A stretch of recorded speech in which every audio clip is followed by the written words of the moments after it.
We are live in 3, 2, 1.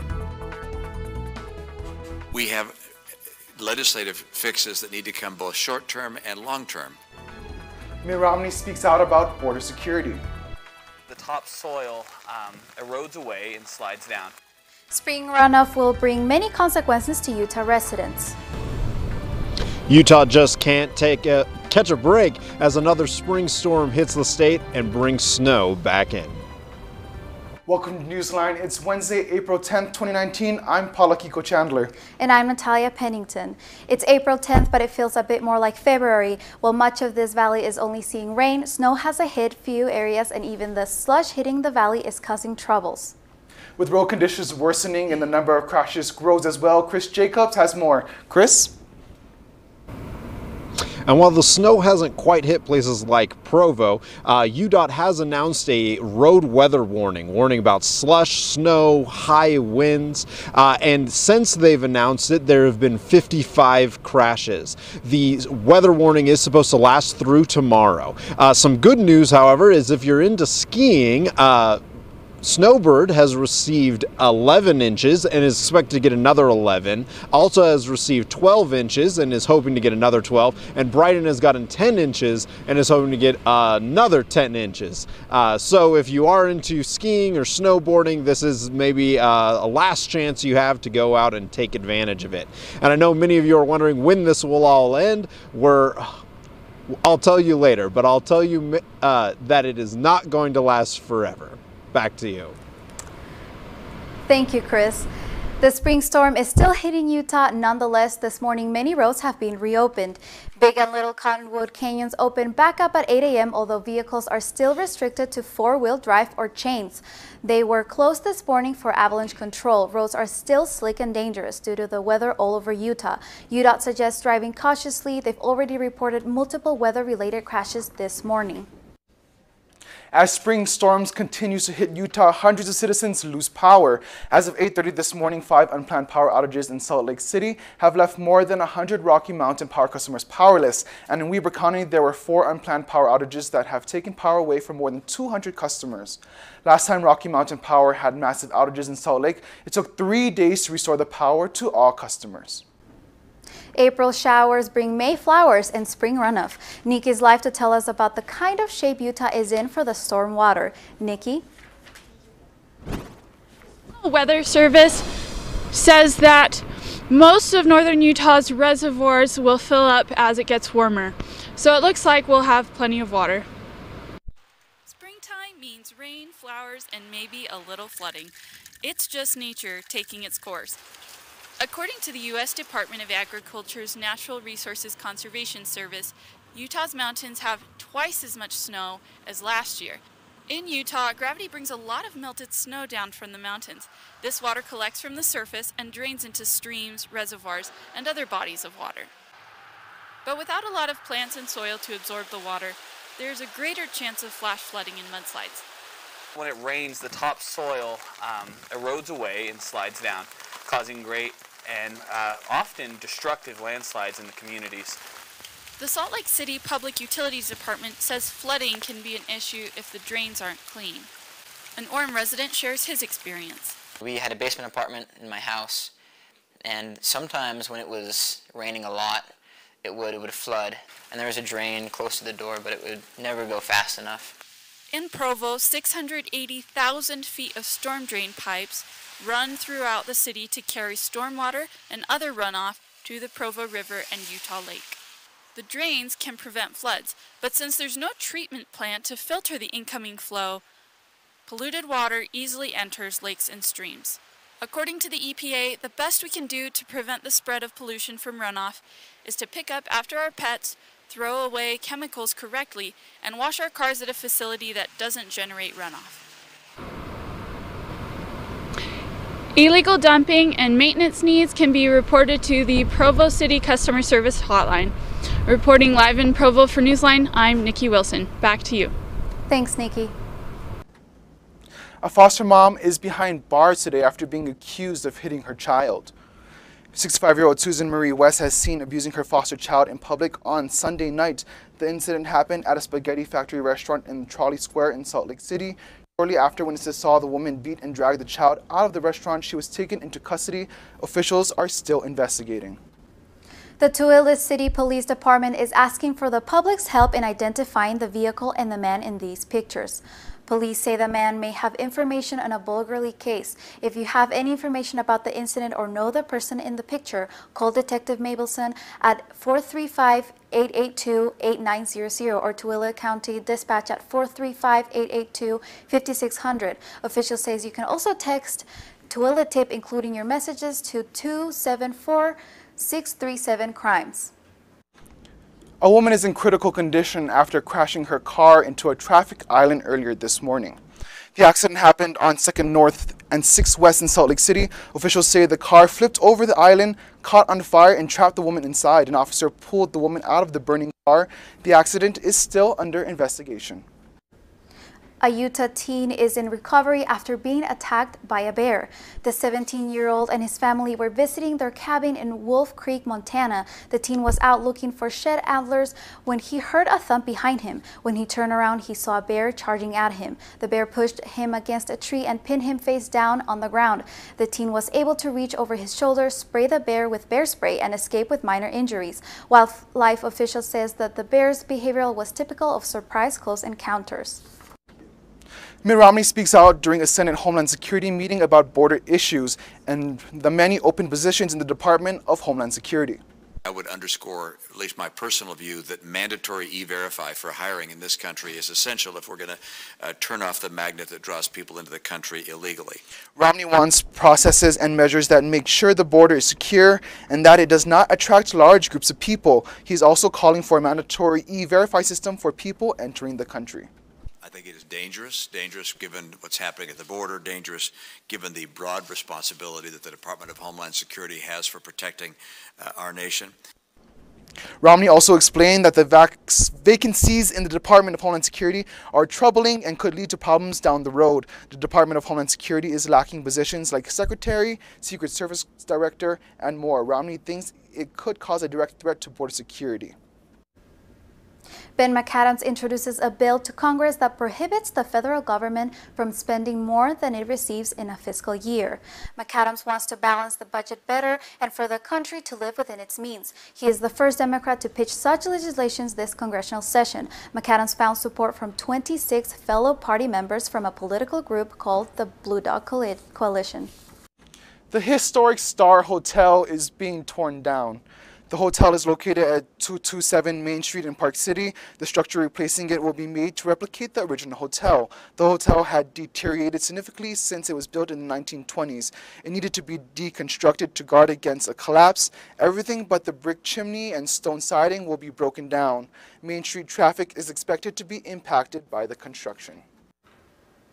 The families of nearly 100 soldiers are overjoyed today after members from the Utah Army National Guard Echo Battery returned to Wright Air Force Base to be reunited. You're fun.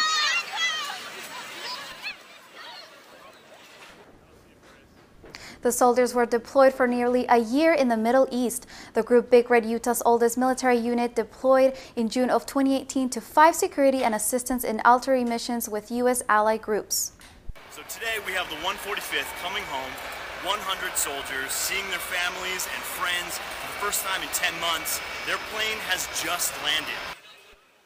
The trip also focused on training and education for the soldiers. Families and friends embraced their loved ones at the base after they got off the plane. They held up signs and yelled for their loved ones during the reunion. The track's Blue Line cars get a much-needed upgrade. The new cars will be given a facelift with reinforced windows, new paint, and new lights in and outside the train. The updates will keep the vehicle safe, reliable, and increase their lifespan. The upgrades promise a quieter and more relaxing ride for users. The newly updated car should be available on the Blue Line as early as today. A public emergency has been called in New York City. What the emergency has to do with the vaccinations and how it may be resolved. A domino effect of power line poles in Washington will show you what damage they caused and what investigators are doing to find out what started it. Winter strikes again, but the spring weather might be more to blame. What caused this slide, and will winter ever really leave? See on page 4 that the projections need to be Earthquake? Next Thursday? Seriously? Thursday? Can't do that. This is really inconvenient. I have yoga that day. I have no time for this. So. I can't do Thursday, but I can do Friday. Disasters don't plan ahead. You can. Talk to your loved ones about how you're going to be ready in an emergency. Don't wait. Communicate.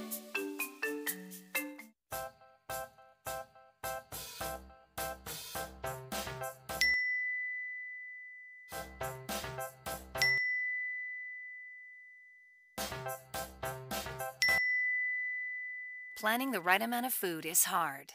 The Guestimator makes it easy. Just tell it who's coming and what's for dinner. Then it tells you how much to make. And yes, it even plans for leftovers. Try it at savethefood.com. When they test you, stand firm and move only when you hear the seatbelt click that says they're buckled in for the drive. Never give up till they buckle up.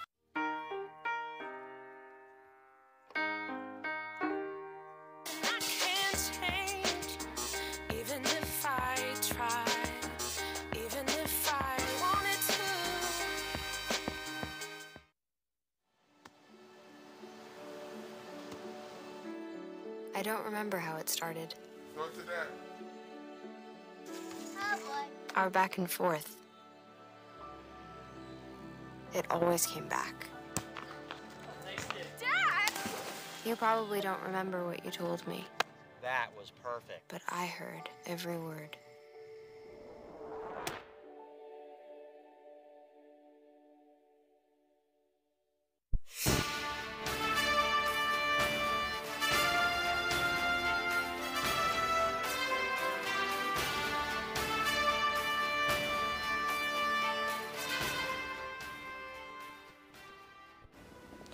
A public health emergency has been declared in New York because of a measles outbreak. Reed Binion has more. Today, we are declaring a public health emergency effective immediately. A public health emergency has been declared in New York City as measles cases continue to spike at an alarming rate. 285 cases since October, with more than 450 cases confirmed in 19 states. This is the epicenter of a measles outbreak. Under the new order, city health officials will now comb through vaccination records of those who may have come into contact with infected individuals. And anyone who hasn't been vaccinated or doesn't get vaccinated could be facing a fine of up to $1,000. We cannot allow this dangerous disease to make a comeback here in New York City. We have to stop it now.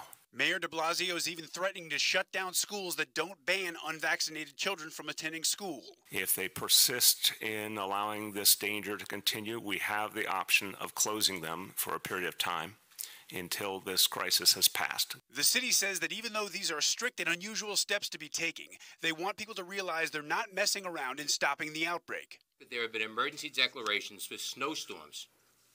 If this is not an emergency, what is? I'm Reed Binion reporting. It's tax deadline day, but don't expect President Trump tax returns. Under the code in question, the House Ways and Means Chair has the authority to request the tax information of an individual. The House Ways and Means Chairman Richard Neal requested 6 years of Trump's records from the IRS by today, and Trump says he won't do it. Neal says he plans to send a follow-up request this week. The battle is likely to end up in court. Anticipation today is building over the release of the Mueller report, and Attorney General Bill Barr is expected to discuss the matter some more before a Senate panel on Wednesday. Within a week, I will be in a position to release the report to the public. But not the version of Robert Mueller's reports Democrats want. He says he does not intend at this stage to send the full unredacted report to the committee. Instead, Barr says he will, with help from Mueller's team, he'll provide a redacted version using color-coded explanations. House Democrats say that is not good enough. New video shows the moment a power pole came crashing onto a car on Washington State. It happened when 26 poles came crashing down in a cascading effect in Tukwila last Friday. A couple inside the SUV were trapped inside for about an hour with power lines all around them. Seattle City Light says it is committed to finding out what caused the poles to go down. The poles will be inspected by a third-party independent investigator. Yesterday, federal prosecutors added money laundering to a long list of accusations against actress Lori Loughlin and 14 other prominent parents in the college admission bribery case, increasing the pressure on them to plead guilty as other parents have agreed to do. Loughlin, who starred in the sitcom Full House, and her husband Mossimo Giannulli are among 33 wealthy parents accused of participating in the scheme to rig college entrance exams and bribe coaches at top universities. The new charges come a day after Desperate Housewives, actress Felicity Huffman, and 12 other parents and a coach agreed to plead guilty. This Summit County man is working hard to make sure that a local trash dump stays clean. And through this detective work at the dump, he's earned a royal nickname. Our reporter Danny Hallows has more. Danny? Yeah, just a few more miles up this canyon road and you'll run into a little Utah town called Camas. And a lot of people head up there during the summer to see the beautiful mountain views. You get beautiful pine tree smells. But there's one man in Camas who isn't there for the sights or the smells. The Mirror Lake Highway leads to some of the treasures of Utah, but it also leads to a dump. And the dump is where this man reigns supreme. Me and Bonnie's been married 51 years, and she's never known me as anything but Okie. His real name, though, is actually Freddie. Friends and family are the ones who call him Okie. But locals have given him another name, the Garbage Czar. Oh, they've called me a lot of things, but some of them we can't talk about. Okie started his rule as the Garbage Czar several years ago. That's what it looked like about every week. During the summer, campers would come down to the dumpsters after their trips, thinking it's National Forest dump, and it's not. So Okie started to do some detective work for Summit County. Come down here and started asking people if they lived in Samac and taking license numbers, and it started working. Then the county finally decided it's going to work. Now he finds people who aren't following the dump rules and makes sure the cops find them. Can't read who that is to. He's seen a lot in these dumpsters, everything from animal carcasses to an accidental wedding dress drop-off. Find a big fluffy bag on the garage floor, and he said, yeah. He said, that was my wife's wedding gown. And he thinks that what we throw away says a lot about people. You got garbage? I do, thank you. Any recycle? Because one man's trash at the Samac resident dumping ground, thank you, becomes Okie's pride and treasure. Reporting for Newsline, I'm Danny Hallows. Forget hashtag, trash tag is taking over as the new viral challenge on social media. Ali Arnold has more on people's response to this new challenge. Ali? Trash Tag has taken over as a global initiative to clean up pollution in your community. The challenge started with this post that has over 333,000 shares on Facebook, captioned, "Here's a new challenge for all you bored teens. Take a photo of an area that needs some cleaning or maintenance, then take a photo after you have done something about it and post it." And people have. Check out this Trash Tag Facebook page. It's full of communities and people who are just collecting bags and bags of trash. The Trash Tag hashtag on Instagram has over 66,000 posts, all full of beautiful before and after photos, like this one, a beach cleanup that happened in Brazil. And on Twitter, people are sharing their efforts to contribute to the cause too. We have posts from teenagers in Nepal. Here we have Malaysian teenagers in Egypt and youth in South America at a beach cleanup. And right here in the United States, this user posted him along the Potomac River south of Washington, D.C.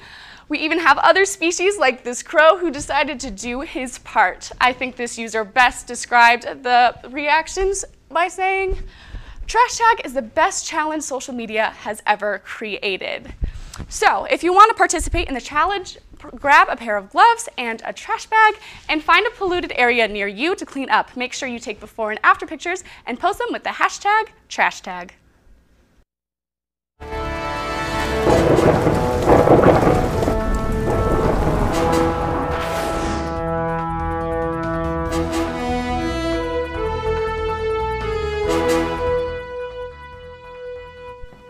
mudslide occurred in Huntington Canyon. The slide brought a large amount of snow and debris down the canyon and blocked off Huntington Creek. The sheriff's office says it came from the burn scar from the Sealy fire in 2012. Slides like this are common in areas affected by forest fires because the vegetation that held the ground in place is no longer there. And when the land gets saturated with rainwater, it just kind of slides away. Meanwhile, here in Utah, we are going to be seeing some temperatures rising over the next couple days. Remember, those dark blues and purples are going to be in the 30s. That is a picture of today. But as we'll see, as Friday starts to come in, Saturday, Sunday, we get more of that yellow and green. It's going to be a lot more comfortable. As we go to our highs for the day, we'll actually see that Salt Lake City is at a 44, Provo's at a 45, Richfield's at a 41, and the highs today are a lot like the lows of just earlier this week. And so it is definitely a bit chillier because as we go to our lows, Salt Lake City's at a 37, Provo's at a 36, Richfield's at a 30, Vernal even drops down to the 20s at 29. And that's why some of that rain that you're going to get today and on through the night is going to turn into snow. Our 5-day forecast for southern Utah is looking like cloud cover, some pretty strong sunshine come Saturday, and then some more cloud cover after that. Our 5-day forecast for northern Utah is looking like cloud cover and then rain, and just more rain as things come, but hopefully no more snow. We can all cross our fingers and wish for it. It's pretty chilly today. Very cold. Oh my gosh, it is no fun. I'm sure a lot of baseball fans in Utah aren't the biggest fan of the cold weather either, or the rain. Coming up, is the weather going to postpone the Salt Lake Bees for a second day in a row? Find out coming up. Also, the NBA will be saying goodbye to two all-time greats. Find out who they are and how they impacted the game coming up. Truth is, I'm impressed. I haven't been asked such intelligent questions in a long time. Nice.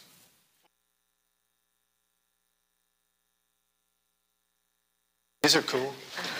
Did you, what did you...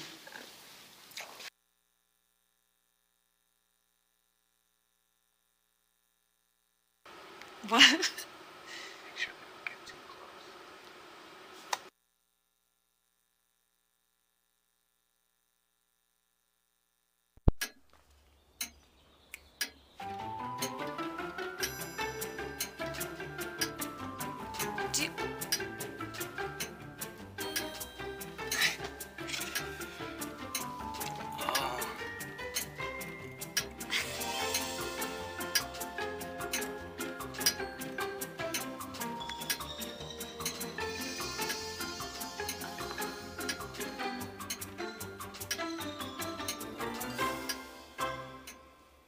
Listen, you're my friend. I noticed you haven't really been yourself recently.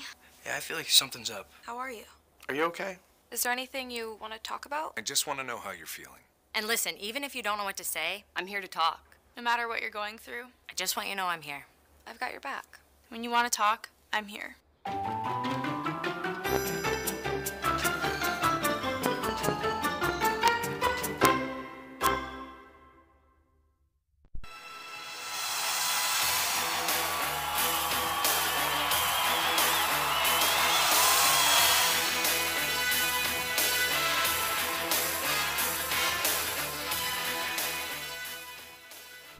The Utah Jazz played their final home game of the regular season yesterday with a career night from Donovan Mitchell and a 50th win on the season. It was a good night for Jazz fans. Mitchell exploded for 17 points in the first quarter and finished the game tying his career high of 46 points. The Jazz are now solidified for the 5th spot in the Western Conference with 2 games behind the Trailblazers and 2 games ahead of the Thunder. The Jazz will most likely face the Trailblazers in the first round of the playoffs, which start on Saturday. Remember that cute little girl that wanted to stay up and watch Donovan Mitchell? Well, yesterday, Evie was up a little bit past her bedtime. Mitchell gifted her family with courtside tickets and a signed pair of shoes before the game. Anyone who follows Mitchell on Instagram knows he is a big fan of cookies. Evie and her family gifted Mitchell with some cookies before the game as well. Lakers President Magic Johnson had some news yesterday for the media. So today, I'm going to step down, Mr. President. Yesterday, Johnson called for an impromptu press conference to announce that he would no longer be the president of basketball operations for the Lakers. Johnson served as president since February of 2017. Over that span of time, the Lakers have let go of young talent like D'Angelo Russell and Julius Randle, drafted Lonzo Ball, and signed LeBron James. The Lakers have struggled under Magic's direction, however, going 79 and 108 and never making the playoffs over that time. Yesterday, the NBA said goodbye to one of the greatest talents and people to ever step on the court. In his final game, Wade dropped 30 points for the fans of Miami. Dwayne Wade was drafted 5th in the 2003 NBA draft. He played 14 and a half of his 16 seasons with the Heat. Over that time, he was a 3-time champion, a Finals MVP, a scoring champ back in 2009, and is widely considered the greatest defensive guard of all time. He is the all-time leader in blocked shots by a guard. Wade will forever be known as one of the most loved players in this era. D-Wade was not the only NBA legend to say goodbye to the game of basketball yesterday. Following a 30-point performance as well by 40-year-old Dirk Nowitzki, Dirk Nowitzki announced his retirement from the NBA after 21 seasons with the Dallas Mavericks. Dirk is one of the greatest players to ever play the game.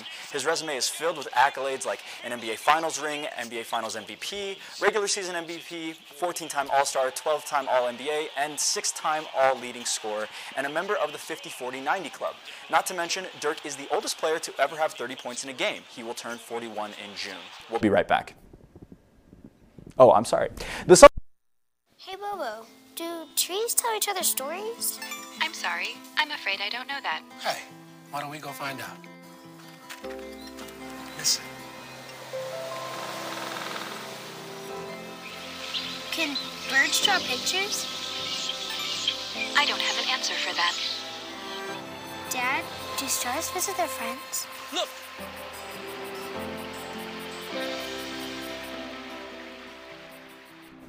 The Salt Lake Bees will also be possibly postponing their game tonight due to weather. That's good to know. Thanks for joining us today for Newsline. For more information on our stories or to share them with your friends, check out our website at universe.byu.edu/newsline. Have a great day.